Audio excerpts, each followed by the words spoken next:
Alcohol is the most harmful substance on Earth. Every year, it kills more people than terrorism, wars, homicides, and car accidents combined. It injures tens of millions in accidents, violence, and crime, while keeping hundreds of millions trapped in disease. If it didn't exist already, inventing it today would be unthinkable. And yet, more than 2 billion people drink. Most of us can't imagine a barbecue without beer, a wedding without wine, or a fancy soiree without champagne.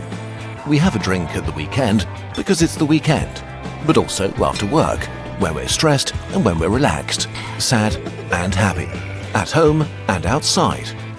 Alcohol is kind of a paradox. Why do we cling so much to the thing that harms us the most? You after one drink. Alcohol is a biological weapon that yeast produces during fermentation to wipe out its competition.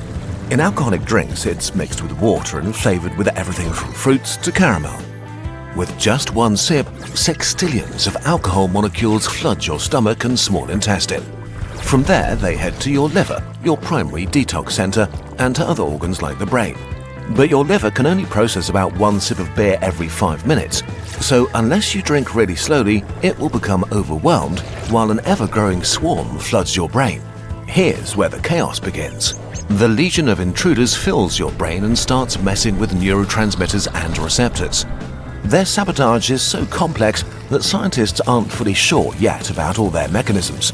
But we know that alcohol numbs your neurons, making them slower, and disrupts their communication. This has several effects. It sedates you, melting away tension and stress. It stuns your prefrontal cortex, your center for decision-making and self-control, making you more disinhibited and prone to say or do things that you normally wouldn't. And it releases endorphins, feel-good molecules deeply tied to human connection. The chemicals that we produce when we laugh, sing, or dance with others, and which help us turn fleeting moments into shared memories. So, after a drink or three, the world doesn't only feel lighter, it feels lighter with others. The invisible walls of insecurity around us begin to soften, and you find yourself becoming a little more you. Less afraid to talk, laugh, sing, or share joys and sorrows. Conversations flow easier, smiles last a little longer, and strangers can become friends or lovers more easily. So, for a while, it feels like the weight of being human isn't yours to carry alone. Alcohol sits at a sweet spot of gentle relaxation, mild courage, and friendly companionship that makes it the perfect social lubricant. One that comes with quite a few costs. Your body on regular drinking. For billions, these rounds become more frequent over time. The occasional drink becomes a weekly habit, then a ritual every other day, catching up with friends or unwinding. And there's always this buddy who drinks way more and has a perfectly normal life. But as the rounds add up over years, the damage builds up. The alcohol molecule can dissolve in water and fat, which allows it to invade almost every cell and tissue. And when your body breaks it down, it transforms into acetaldehyde, a chemical that's even more toxic than alcohol itself and that wreaks havoc on your tissues, cells, and DNA. In your brain, this shrinks your neurons and severs their connections, making it harder for different parts of the brain to communicate. As your brain withers, your memories fade, your thinking slows down, and your risk of dementia increases. When and how you drink matters. The younger you are, the wider the damage, and the more you drink in one go, the worse you'll make it. The human brain isn't fully wired until your mid-20s, so drinking before that age is like smashing wet cement before it's set.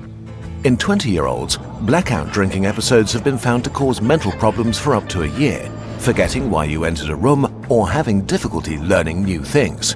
Binge drinking in late adolescence is also one of the highest risk factors for early onset dementia. Then there's cancer.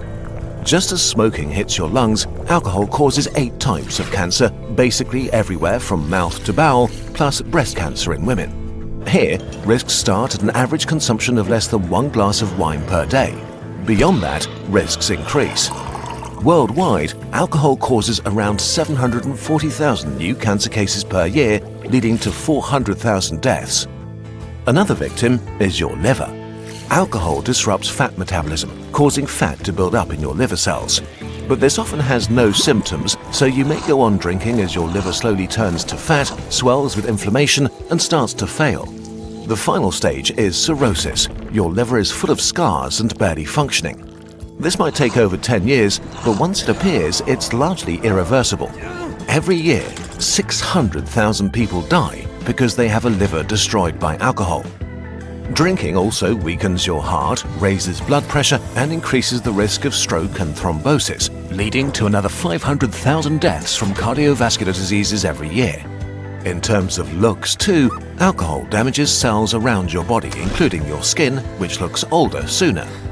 And not only does alcohol contain a lot of calories itself, it also makes many people very hungry.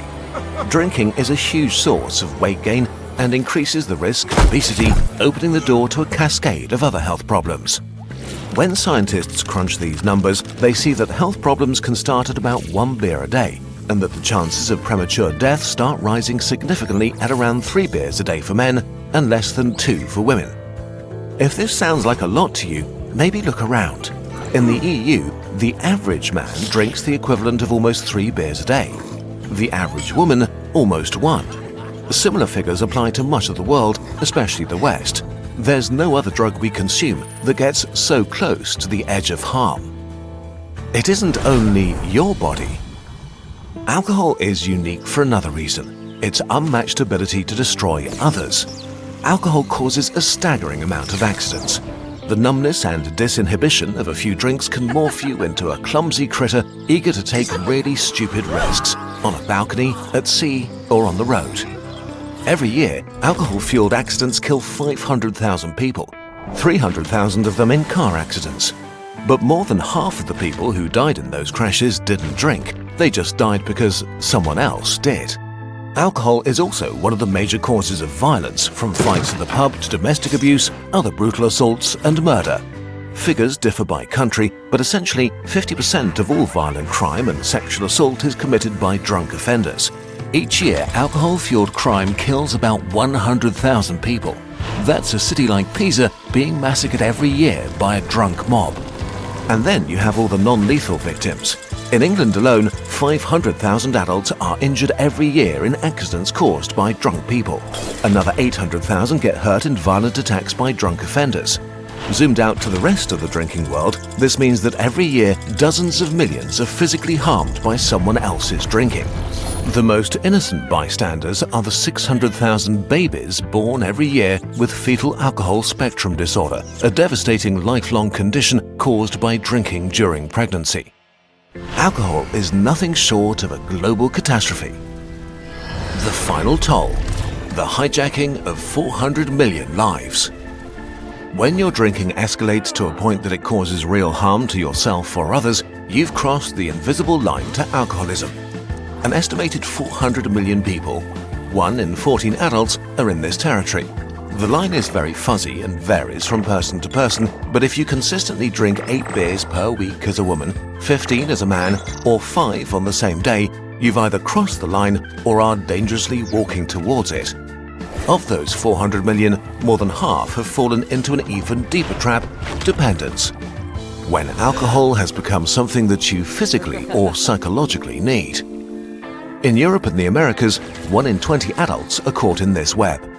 The stereotype of alcoholism is one of extremes: a homeless person clutching a bottle or an always drunk father shouting at his kids.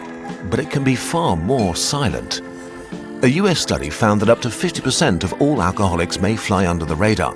They come in 2 main groups: unproblematic young adults and middle-aged professionals with successful careers and families. As one of them, you'll show no antisocial behavior. You'll fulfill your obligations. You'll probably have no diagnosed health conditions.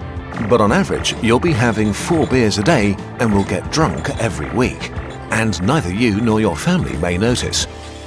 No one questions a drink at dinner, after work, or at a party. But it's exactly that makes alcohol so dangerous. No other drug is so widely accepted, casually consumed, and easily ignored. So, okay, how did we come to this? A pact with the devil. We made a pact with alcohol to help us solve one of the greatest challenges of being human. Human interaction is messy. We long for closeness, but we're also anxious, awkward, and wary of each other. Am I talking too much? Do they actually like me? What if I say something stupid? There are many ways to navigate this. Alcohol is not the solution, but it is definitely one of them. It is a real and effortless solution to the problem of connecting with others. Studies confirm what we've known for millennia. Modest quantities of alcohol help strangers bond. And individuals who drink moderately and socially tend to have more friends, closer friendships, and higher levels of trust in others. So if we want to step away from alcohol, we need to be honest about what we gain from it. For millennia, we've been giving it our health and years of our lives. And in return, alcohol gave us confidence, connection, and celebration. But right now, this is changing rapidly. Younger generations, and especially Gen Z, are drinking far less than their parents did. In the US, the share of 18-year-olds who have ever tried alcohol has dropped by 25% in the last decades. Binge drinking in adolescence has plummeted by 50%. And even in countries like Germany or France, where beer and wine have always been part of the cultural DNA, alcohol consumption is falling. And that's a victory. Fewer accidents, fewer hospital beds filled, fewer lives quietly derailed. But at the same time, other things have been falling too. The share of young people who see their friends almost every day has plummeted by 50%. Attendance at parties has fallen by 30%. Dating and casual sex have fallen by a similar amount. All while loneliness and mental health issues have skyrocketed. There are many different reasons for this, from COVID to social media. But the shift in which drugs we consume is probably not totally unrelated either. Drugs like weed have gained ground massively, and in contrast to drinking, smoking weed tends to make many people less energetic and likely to do things, more socially awkward, and especially if you use a lot of it, more lonely. Alcohol has been a powerful and influential tool for sharing, celebrating, and enjoying life with others for thousands of years. If the West is on the path to drinking less, we might also be on the path to something completely new, a future where we connect and rejoice without a poisonous chemical crutch, or at least without this specific one. It's up to us to figure out what comes next. There are so many other ways to strengthen your confidence and make connections. By doing the things you're passionate about, by working towards the future, by investing time into your dreams, like starting your own business. With the help of today's sponsor Odoo, a business management software, you can do the first step of starting a new business in 3 minutes. Don't believe me? I bet you $5 and you and I will do it together. You can try Odoo for free by clicking this button here. The first application stays free forever with unlimited hosting and support. Let's select the e-commerce application to set up an online store. Then you just follow the e-commerce configurator. In a few quick steps, your website is ready to edit. Customize everything with an intuitive drag-and-drop editor that feels more like play than work. Adding products is just as simple. Give them a name and set a price.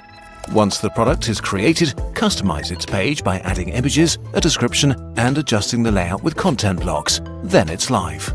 Behind the scenes, you can fine-tune the essentials, taxes, payment methods, and shipping options. And just like that, you're not only online, you're ready to start selling. That's it. You did the first big step. You owe me $5 and you're ready to start your business. But Odoo offers so much more. Applications such as accounting, project management, HR, all the needs of your business centralized on one single platform. You can focus on your project while Odoo improves your productivity and adapts along with your needs and demands.